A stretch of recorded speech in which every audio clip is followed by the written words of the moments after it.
इसकी पूर्ति तो बहुत सरल है। हमने वो सारी योजना पकड़ी जिससे राज्य की निवेश की भी ताकत बढ़ेगी और विकास की संभावना के बड़े द्वार खुलेंगे। जैसे हमने नदी जोड़ो अभियान लिया, अब नदी जोड़ो अभियान में केवल 10% राशि हमको मिलाना है, वो भी वो 2 राज्य, जैसे हमने केन बेतवा पीकेसी महाराष्ट्र के साथ, अब अकेले एक पीकेसी योजना और केन बेतवा के माध्यम से 1,70,000 करोड़ हमको मिल रहा है। तो ये जो शासन की योजनाओं के बलबूते पर राज्य को भविष्य की जीडीपी में अपना योगदान बढ़ाने के लिए इस प्रकार की योजनाओं में आगे बढ़ना चाहिए। जैसे मैंने प्रारंभ में भूमिका में इस बात को कहा है कि ये केवल हम घर में बैठे रहे और हम वही कष्ट में हैं तो हमको मदद कर दो, उसके बजाय हमारी अपनी योजना दूरदर्शी हो, ठोस हो और राज्य को बेहतर से बेहतर मदद मिल जाए। इस दिशा में ही बढ़ने के लिए इस प्रकार के जो ये मैंने उसकी भूमिका में भी कहा कि ये हमारा जो भारत सरकार ने वित्त आयोग की सिफारिशों को माना है वो सारी सिफारिश है जो हमारे लिए और आगे जाकर लाभकारी होगी। इसलिए जीडीपी बढ़ाने के लिए हम काम कर रहे हैं। मनोज शर्मा जी दीदी के लिए 9 से 14 तक का एक टेन्यूर अगर आप पकड़ें तो मात्र 29 किलोमीटर रेल पटरी विस्तृत थी अपने प्रदेश के अंदर। आज उसकी स्थिति है 225 किलोमीटर, मतलब 8 गुना बढ़ी है। उसी प्रकार से विद्युतीकरण की भी वही स्थिति है, कहाँ 58 किलोमीटर थी, आज वो 276 किलोमीटर है, इसका मतलब 5 गुना बढ़ी है। और हमारे पास अब जिस प्रकार का समय चल रहा है, रेलवे अंडरब्रिज आज हमारे पास 2014 की तुलना में 1162 हो गए, 80 रेलवे स्टेशन अमृत बन रहे हैं, 4 वंदे भारत का एक्सप्रेस ट्रेन निकलने जा रही है, कमलापति तो बनी चुका है, लेकिन इस प्रकार का मॉडल और कई क्षेत्रों में जा रहा है। मेट्रो ट्रेन में हमको मदद कर रहे हैं, इंदौर मेट्रो, भोपाल मेट्रो, ये तो चालू ही हो गई है। मैं मान के चलता हूं कि जिस प्रकार से समय मिला है और ये जो भुसावल खंडवा तीसरी और चौथी लाइन 131 किलोमीटर, इनकी 3 परियोजनाओं को जो मंजूरी मिली है, तो ये कुल मिलाकर के पूरे क्षेत्र में, और इंदौर मनमाड़ और बाकी क्षेत्रों में बता ही नहीं रहा हूं, उसमें अकेले इंदौर मनमाड़ में 18,500 करोड़ की मंजूरी, ये कोई एक राज्य के लिए वरदान होती है। उसमें 15,000 करोड़ का तो आवंटन है कि आप खर्चा करो, तो ये वाकई अद्भुत है। मैं सर जी धन्यवाद देना चाहता हूं, आपका ये बहुत अच्छा प्रश्न है। रेल गई फसल के ट्रांसपोर्टेशन के लिए, क्योंकि हमारे पास में कोई पोर्ट नहीं है, ऐसे में रेल की कनेक्टिविटी जितनी बढ़ेगी ये हमारे लिए उतना ही आनंद देगी और उससे हमारे राज्य की गति में और तेजी होगी। ब्रिजेश जी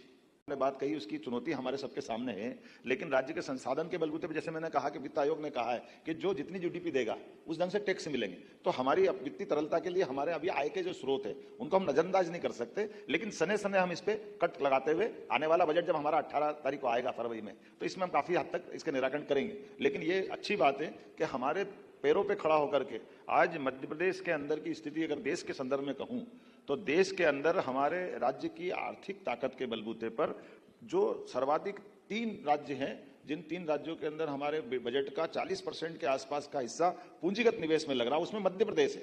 ये हमारे लिए बड़ी बात है। और हमसे आगे कौन है? छोटा सा त्रिपुरा, उससे एक बाद में जाओ तो हमारे से आधी आबादी का एक प्रदेश। तो ये हमारी प्रगति और उसी प्रकार से हमारी वित्तीय व्यवस्थाओं के बलबूते पर देश में आबादी के मामले में तो पहला है। अदरवाइज बेरोजगारी की दर सबसे ज्यादा कम होने वाले राज्यों में मध्य प्रदेश हो गया। आज की स्थिति में 1 से 1.5% के आसपास हमारी बेरोजगारी रह गई और आबादी में हम देश के सबसे ज्यादा आबादी वाले 5 राज्यों में से एक है। तो ये जो प्रगति हो रही है धीरे धीरे सभी प्रकार के सेक्टर में रोजगार जो मिल रहा है, काम मिल रहा है, खेती के काम धंधे के लिए एजुकेशन का एरिया भी बढ़ा और बाकी काम भी हो रहा है, ये उसी का उत्तर मिलेगा। मृगेंद्र सिंह जी से जितनी जैसे कृषि आधारित योजना है उस पे से उदाहरण के लिए नदी जोड़ो, एरिगेटेड एरिया बढ़ाना है और हमारी रेल की कनेक्टिविटी से लेकर के एयर कार्गो तक जो आप कर सकते हो सब करें।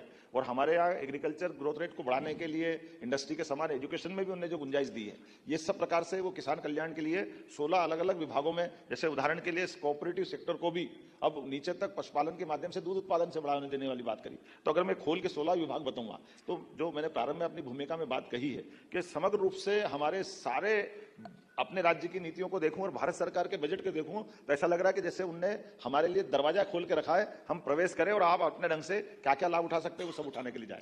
राज्य की सिफारिश को लागू करने के लिए हमने जो मैंने बताया कि हमारी सरकार भी उसी पैमाने पे काम कर रही है जो भारत सरकार के माध्यम से हो रहा है। हमारे वित्त आयोगों की सिफारिशों के लिए हमको सुदृढ़ होने की आवश्यकता है, इसलिए नीति आयोग के माध्यम से भी हम उस पर पर्टिकुलर विशेषज्ञों को बुलाते हुए किस किस सेक्टर में हम अपनी इन योजनाओं को दूरदर्शी दृष्टि से लागू करें। तो आपको ध्यान होगा तो इसीलिए हमने अपने बजट को भी आगामी 3 वर्ष में चरणबद्ध लागू करने का निर्णय किया है कि अभी 1 साल के बजट के बजाय एक टेन्योर की बात करें। और एक टेन्योर की नहीं, माननीय मोदी जी तो 5 टेन्योर की बात कर रहे हैं कि 2047 तक भी देश का परिदृश्य क्या बनेगा, राज्य के परिदृश्य क्या बनेंगे। तो वाकई में हमको हर सेक्टर में लंबी दृष्टि से काम करने की जरूरत है और उस पर हम काम कर रहे हैं और उसमें हमको मार्गदर्शन भी मिल रहा है। हमारे पड़ोस का पाकिस्तान हमारे साथ आजाद हुआ था, उसका प्रधानमंत्री सार्वजनिक रूप से कह रहा है कि मैं और मुनीर दुनिया के सामने जब कटोरा लेके जाते हैं और उस कटोरा लेके जाने के समय जितनी जलालत हम महसूस करते हैं और जितने प्रकार से वो हमको नीचा दिखा सकते हैं, वो सब दिखाने के बाद हम उनकी उन सारी नीतियों को मानने के लिए मजबूर हो जाते हैं, जिसके बारे में हम अपने देश के लिए सोच भी नहीं सकते। लेकिन चूंकि हमारा हाथ दबा है, हमको उनसे कर्जा चाहिए, तो उनकी वो सारी अनचाही मांगों को भी पूरा करने के लिए हमको हाँ करना पड़ती है।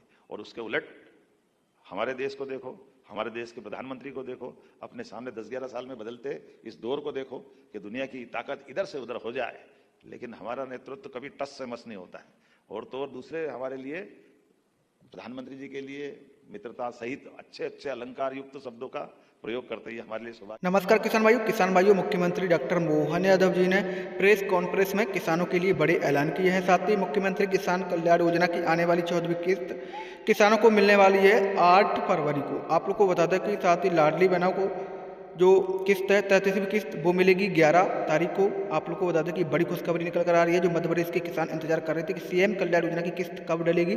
सीएम कल्याण योजना की जो किस्त है 14वीं किस्त, उसके 2-2 हज़ार रुपये 83 लाख किसानों के खाते में 8 फरवरी को आने की पूरी संभावना जताई जा रही है। साथ ही लाडली बहनों के खाते में राशि जो 33वीं किस्त का पैसा है वो 1500 रुपये जारी होने वाला है 11 फरवरी को। यानी कि जो मध्य प्रदेश में नया बजट जारी होने वाला है 18 फरवरी को। उससे पहले किसानों, गरीबों, महिला, युवाओं को बड़ी सौगात मिलने वाली है। चाहे फिर आप वो सिंचाई से लेकर फसल बीमा योजना से लेकर कई भी आप योजना देखेंगे तो मुख्यमंत्री डॉक्टर मोहन यादव जी ने कई बड़े ऐलान कर रहे हैं। जब आप लोग वीडियो को शुरू से लेकर एंड तक पूरा देखेंगे तो आपको समझ में आएगा क्या क्या बताया गया। आप लोग चैनल को सब्सक्राइब करिए और वीडियो को शेयर से ज़्यादा वीडियो लोगों के पास कीजिए। अपना योगदान बढ़ाने के लिए इस प्रकार की योजनाओं में आगे बढ़ना चाहिए। जैसे मैंने प्रारंभ में भूमिका में इस बात को कहा है कि ये केवल हम घर में बैठे रहे और हम भाई कष्ट में हैं तो हमको मदद कर दो, उसके बजाय हमारी अपनी योजना दूरदर्शी हो, ठोस हो और राज्य को बेहतर से बेहतर मदद मिल जाए। इस दिशा में ही बढ़ने के लिए इस प्रकार के जो ये मैंने उसकी भूमिका में भी कहा कि ये हमारा जो भारत सरकार ने वित्त आयोग की सिफारिशों को माना है, वो सारी सिफारिश है जो हमारे लिए और आगे जाकर लाभकारी होगी। इसलिए जीडीपी बढ़ाने के लिए हम काम कर रहे हैं। मनोज शर्मा जी। दीदी के लिए 9 से 14 तक का एक टेन्यूर अगर आप पकड़ें तो मात्र 29 किलोमीटर रेल पटरी विस्तृत थी अपने प्रदेश के अंदर। आज उसकी स्थिति है 225 किलोमीटर, मतलब 8 गुना बढ़ी है। उसी प्रकार से विद्युतीकरण की भी वही स्थिति है। कहाँ 58 किलोमीटर थी, आज वो 276 किलोमीटर है। इसका मतलब 5 गुना बढ़ी है। और हमारे पास अब जिस प्रकार का समय चल रहा है, रेलवे अंडरब्रिज आज हमारे पास 2014 की तुलना में 1162 हो गए। 80 रेलवे स्टेशन अमृत बन रहे हैं। 4 वंदे भारत का एक्सप्रेस ट्रेन निकलने जा रही है।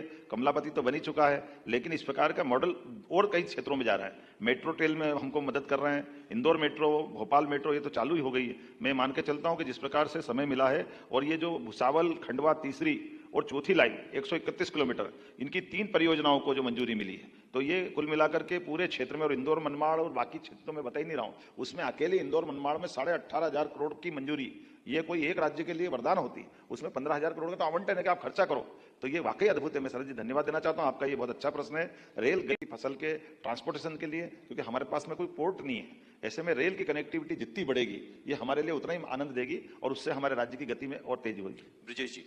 ने बात कही, उसकी चुनौती हमारे सबके सामने है, लेकिन राज्य के संसाधन के बलबूते पर, जैसे मैंने कहा कि वित्त आयोग ने कहा है कि जो जितनी जीडीपी देगा उस ढंग से टैक्स मिलेंगे, तो हमारी वित्तीय तरलता के लिए हमारे अभी आय के जो स्रोत है उनको हम नजरअंदाज नहीं कर सकते। लेकिन सने सने हम इस पे कट लगाते हुए आने वाला बजट जब हमारा 18 तारीख को आएगा फरवरी में, तो इसमें हम काफी हद तक इसके निराकरण करेंगे। लेकिन ये अच्छी बात है कि हमारे पैरों पे खड़ा होकर के आज मध्य प्रदेश के अंदर की स्थिति अगर देश के संदर्भ में कहूं तो देश के अंदर हमारे राज्य की आर्थिक ताकत के बलबूते पर जो सर्वाधिक 3 राज्य हैं, जिन 3 राज्यों के अंदर हमारे बजट का 40% के आसपास का हिस्सा पूंजीगत निवेश में लग रहा है, उसमें मध्य प्रदेश है।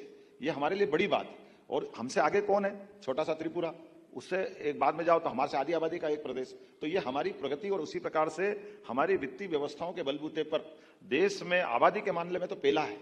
अदरवाइज बेरोजगारी की दर सबसे ज्यादा कम होने वाले राज्यों में मध्य प्रदेश हो गया।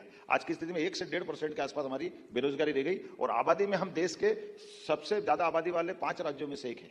तो ये जो प्रगति हो रही है धीरे धीरे सभी प्रकार के सेक्टर में रोजगार जो मिल रहा है, काम मिल रहा है, खेती के काम धंधे के लिए एजुकेशन का एरिया भी बढ़ा और बाकी काम भी हो रहे हैं, ये उसी का उत्तर मिलेगा। मृगेंद्र सिंह जी। से जितनी जैसे कृषि आधारित योजना है उस पे से उदाहरण के लिए नदी जोड़ो, एरिगेटेड एरिया बढ़ाना है, और हमारी रेल की कनेक्टिविटी से लेकर के एयर कार्गो तक जो आप कर सकते हो सब करें। और हमारे यहाँ एग्रीकल्चर ग्रोथ रेट को बढ़ाने के लिए इंडस्ट्री के समान एजुकेशन में भी उन्होंने जो गुंजाइश दी है, ये सब प्रकार से वो किसान कल्याण के लिए 16 अलग अलग विभागों में, जैसे उदाहरण के लिए कोऑपरेटिव सेक्टर को भी अब नीचे तक पशुपालन के माध्यम से दूध उत्पादन से बढ़ावा देने वाली बात करी। तो अगर मैं खोल के 16 विभाग बताऊंगा, तो जो मैंने प्रारंभ में अपनी भूमिका में बात कही है कि समग्र रूप से हमारे सारे अपने राज्य की नीतियों को देखूं और भारत सरकार के बजट को देखूं, तो ऐसा लग रहा है कि जैसे उनने हमारे लिए दरवाजा खोल के रखा है, हम प्रवेश करें और आप अपने ढंग से क्या क्या लाभ उठा सकते हैं वो सब उठाने के लिए जाएं। राजीव की सिफारिश को लागू करने के लिए हमने जो मैंने बताया कि हमारी सरकार